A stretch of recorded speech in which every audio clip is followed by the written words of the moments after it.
So students, after discussing the magnetic effect of current, new magnetic effect of current, Oersted experiments, right hand thumb rule, and the solenoid, toroid, now we are going to discuss about some other topics in this chapter, magnetic effect of current. That is the Lorentz magnetic force, Fleming left hand rule, force on a moving charge, uniform electric and magnetic field, force on current carrying conductor in a uniform magnetic field, Ampere definition, representation of field due to parallel currents, torque, moving coil galvanometer, conversion of galvanometer into ammeter and voltmeter, and the difference between the ammeter and voltmeter. So here, first topic we are going to discuss is Lorentz magnetic force. Now what is this Lorentz magnetic force?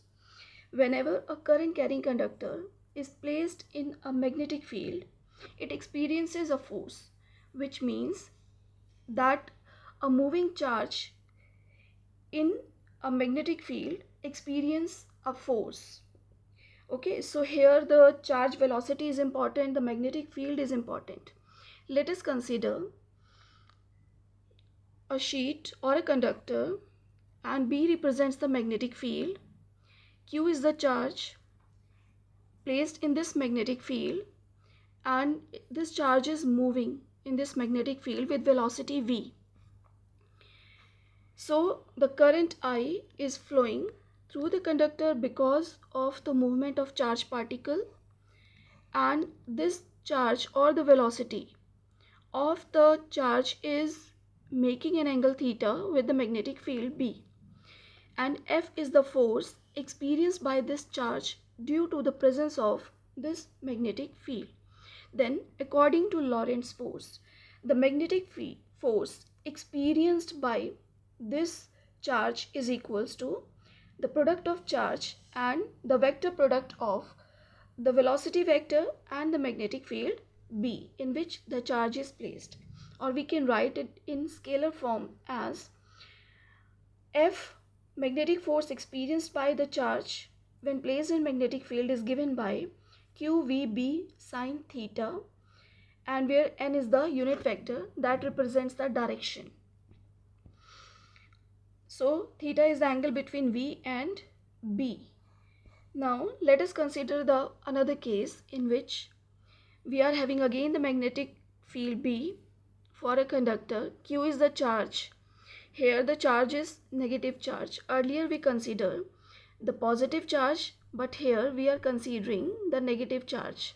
So this is the negative charge, and again the charge is moving with velocity V in this field, and this is the direction of current because of the flow of this negative charge. Now this current is opposite to the previous direction, and theta is the angle between the velocity vector and the magnetic field B, and this force is acting downward because of the change in polarity of the charge. So here are some special cases. Number 1, if the charge is at rest, that is V is equals to 0, then the magnetic force experienced by the charge will be 0. Hence, stationary charge in a magnetic field does not experience any force.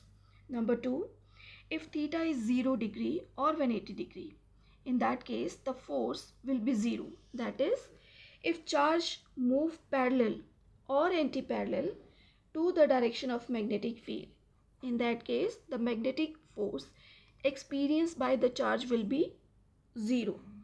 And the next case is when theta is 90 degree. That is, if the charge moves perpendicular to the magnetic field, then the force will be maximum, and that is given by F maximum is equals to Q into V into B. That is the magnitudes of these quantities.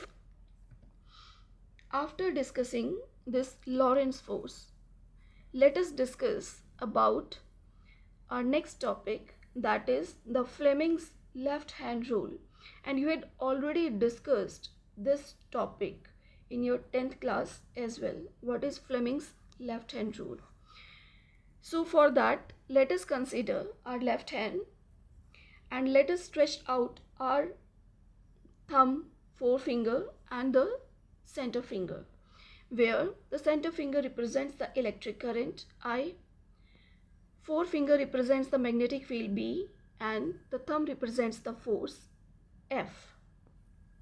Now, these are the various quantities represented by the thumb fingers, and here what we are having, that if the center finger, force finger and the thumb of left hand are stretched mutually perpendicular to each other, and the central finger points to current, forefinger points to magnetic field, then thumb points in the direction of motion or the force acting on that current carrying conductor.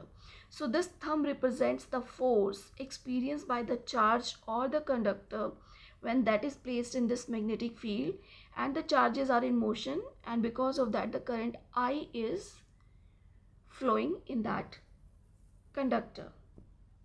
So let us remember the phrase father, mother, child, force, magnetic field or current, that is, or we can represent the phrase EMF to represent the electric current, the magnetic field and the force in anti-clockwise direction to the fingers of left hand.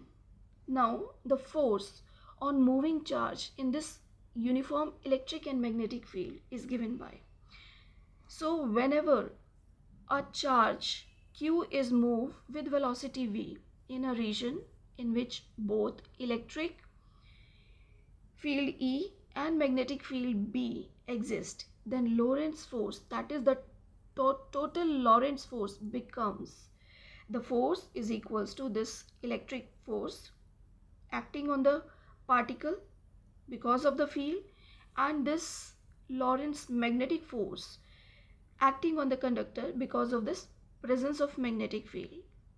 So this total force is given by F vector is equals to charge into electric field plus the cross product of the velocity of the charged particle and the magnetic field in which the particles are or the conductor is placed. After this, we are going to discuss about the force on current carrying conductor in a uniform magnetic field.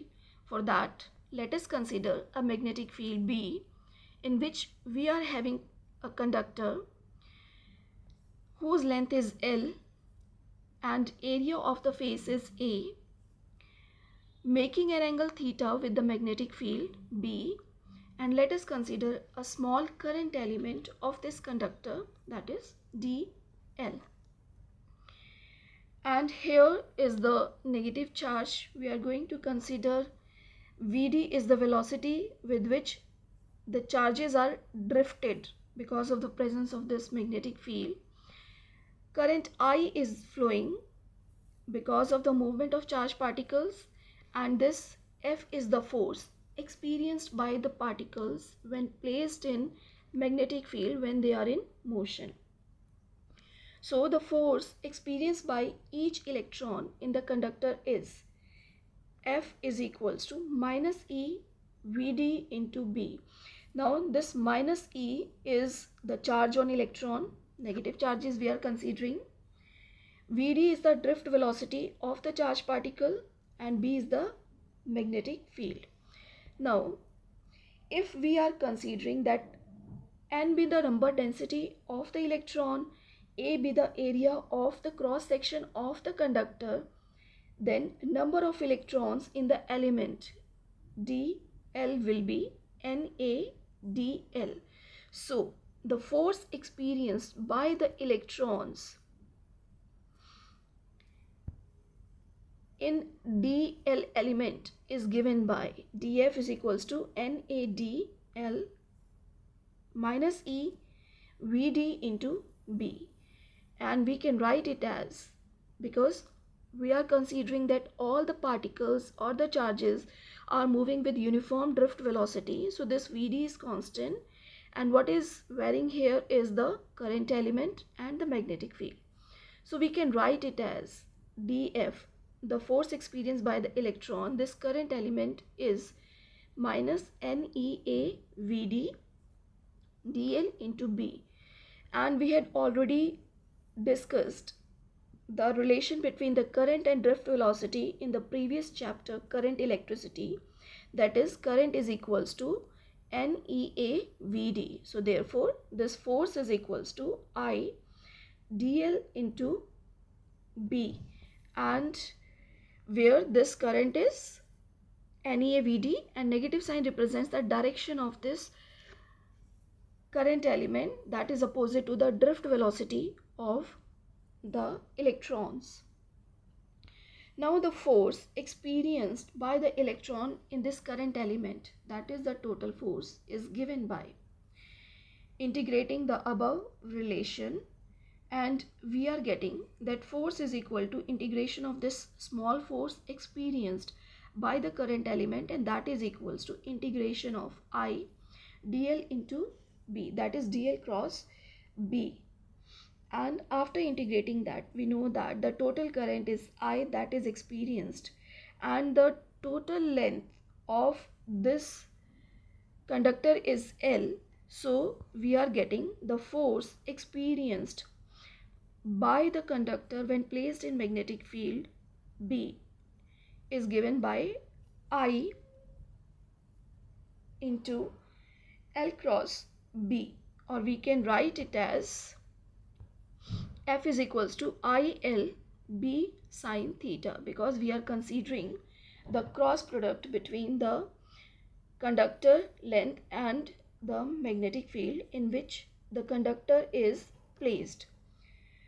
Now the force between the two parallel infinitely long current carrying conductor is given by, for that let us consider two conductors, conductor P in which the current I1 is flowing, the conductor RS in which the current I2 is flowing. Let us consider that they are separated by a distance R, and we are considering that B1 is the magnetic field for this RS conductor and B2, and that is the force exerted by this on the first conductor is F21, and the direction is towards the conductor 1.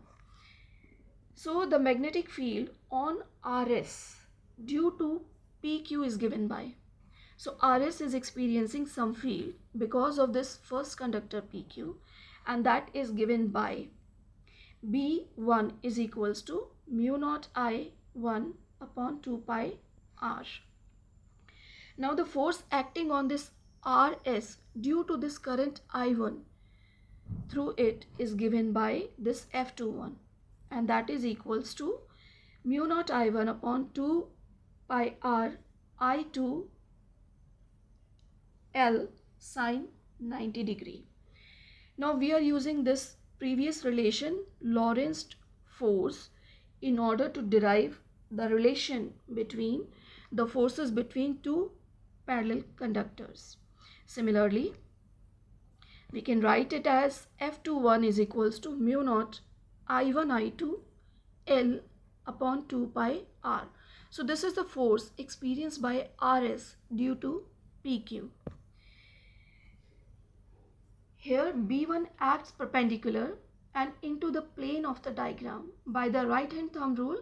So the angle I and B1 are at 90 degree, and L here is the length of the conductor. Similarly, for the force experienced by PQ due to this I2 current flowing through RS, we are having magnetic field on PQ due to current in RS, and that is given by B2 is equals to mu naught I2 upon 2 pi R. This is in magnitude, we are not considering the direction here.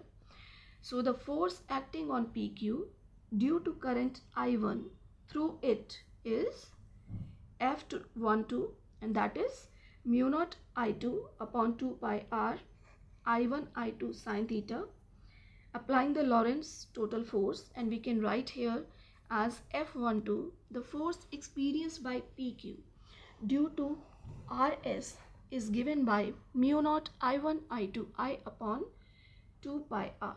So what we are going to consider here, we are observing that F12, this F21 and this F12 are equal. So combining here, what we are getting, that F12 is equals to F21, and that is the force experienced by the two conductors mutually because of the presence of each other, is given by mu naught I1 I2 I upon 2 pi r. And the force per unit length of the conductor is given by this F upon L, and that comes out to be F by L is equals to mu naught I1 I2 upon 2 pi r, and the unit for that is Newton per meter. So here what we had observed, that if we are considering the cases for we are having the two conductors PQ and RS, and F is the forces, equal force exerted on these conductors because of the mutual presence of these conductors separated by R. So by applying the Fleming's left hand rule, the conductors experience force towards each other and hence attract each other here. So this is the case of opposite charges when we are considering that these two conductors are charged oppositely. One is negative, another one is positive. But what if we are considering two conductors again separated by the same distance r, but here they are having the same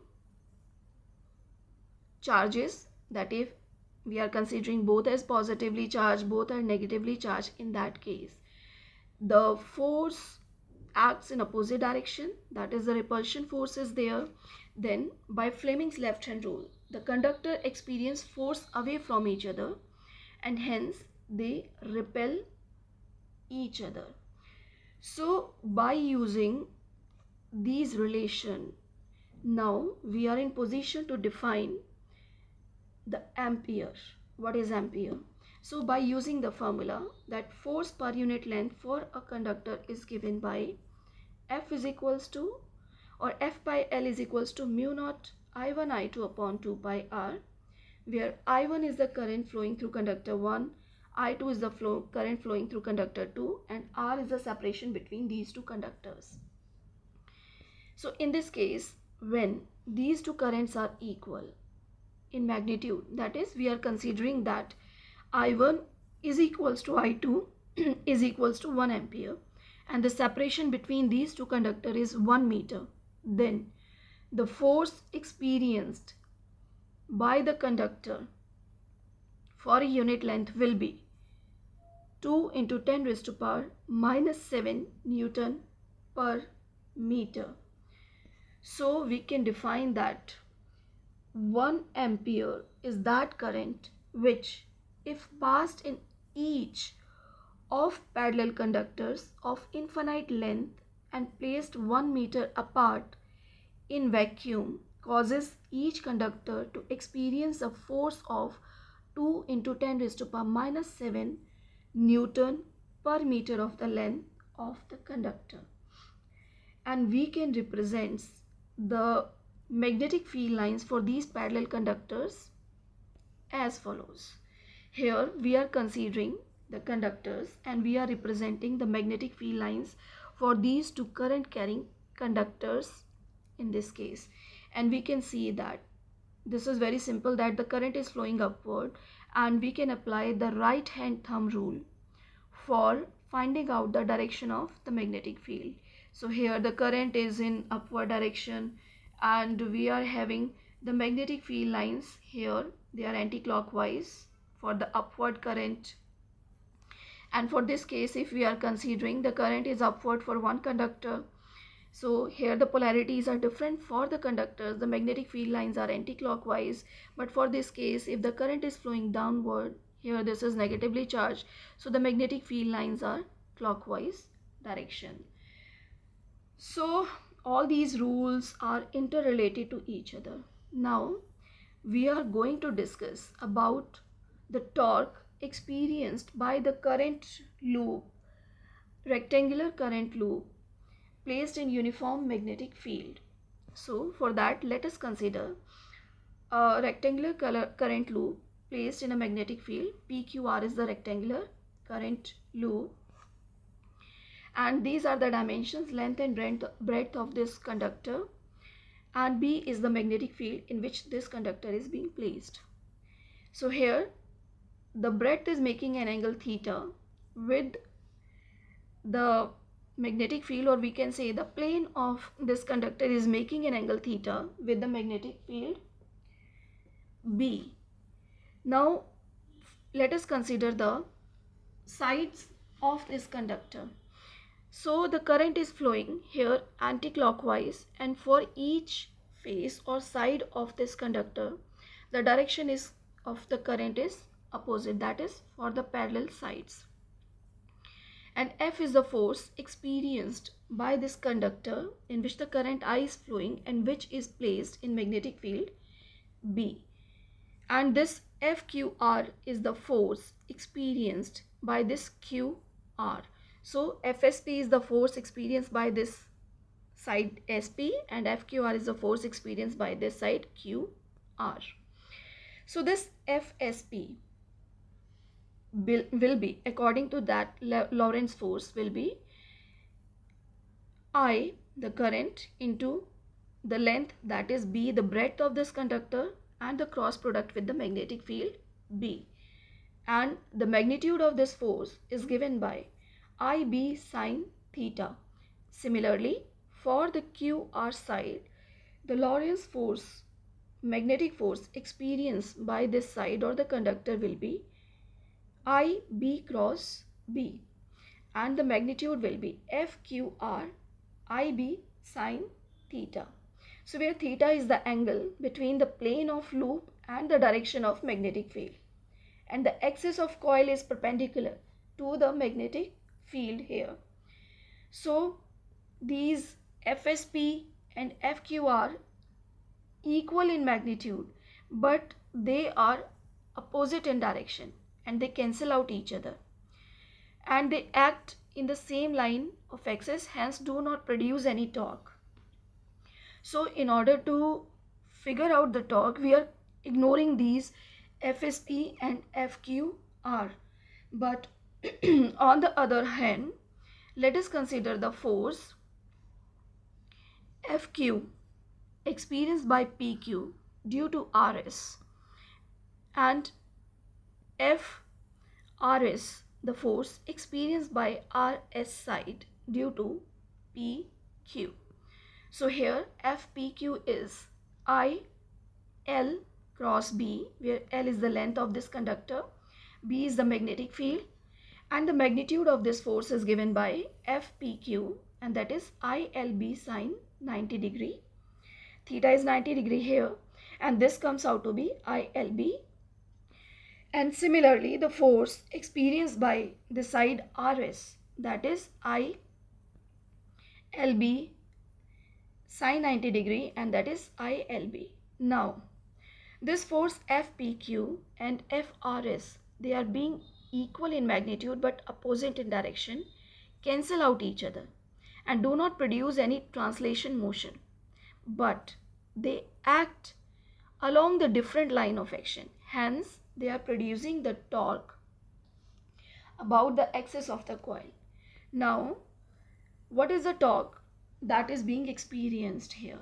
So let us consider the same conductor placed in the same magnetic field, and here this N represents the, or makes an angle theta with the upper sides here, and we are having B the breadth, L is the length of this, and FPQ is the force experienced by this PQ side, and here FRS is the force experienced by the side RS over here.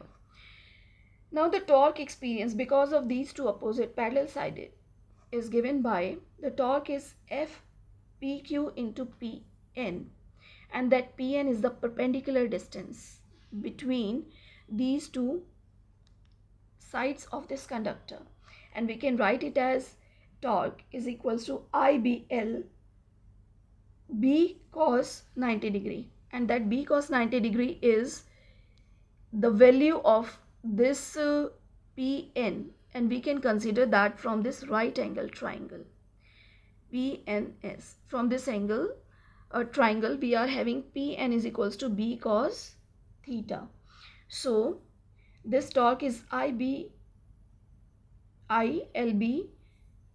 B cos theta, and here this A is area, that is length into breadth of this rectangular coil.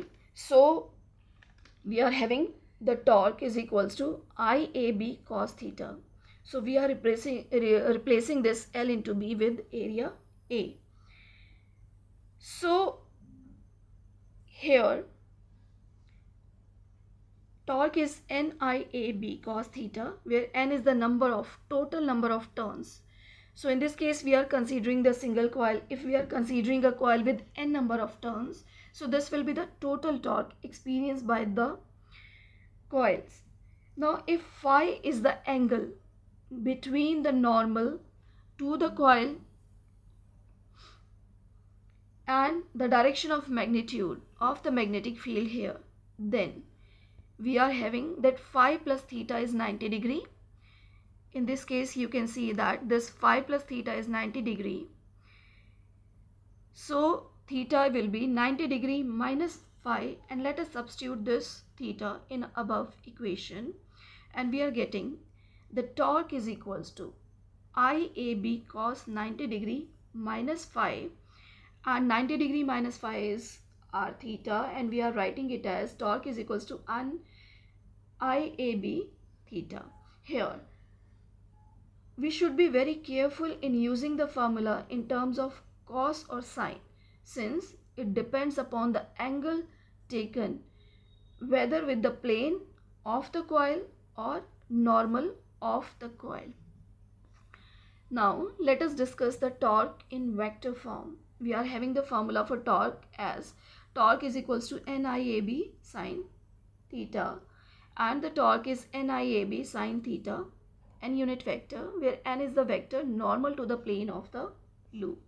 So in vector form we can write it as the cross product of this area A and the magnetic field. So torque can be represented as torque vector is N, the number of turns, I is the current, and A is the area, and B is the magnetic field. Or we can write it as the torque is N M cross B, because we know that the M, the moment of magnetic field, is the product of the current and the area.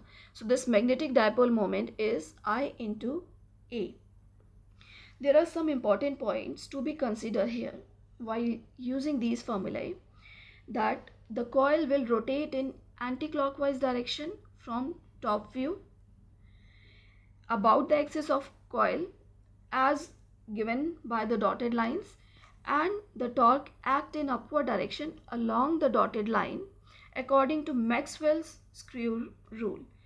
Now if phi is 0 degree, then the torque is 0. If theta is 90 degree, then the torque is maximum, that is NIAB, and the unit for this magnetic field is Tesla, current is in ampere, area is in meter square, and torque is in Newton meter. So this above formula for the torque can be used for any loop irrespective of the shape of the coil.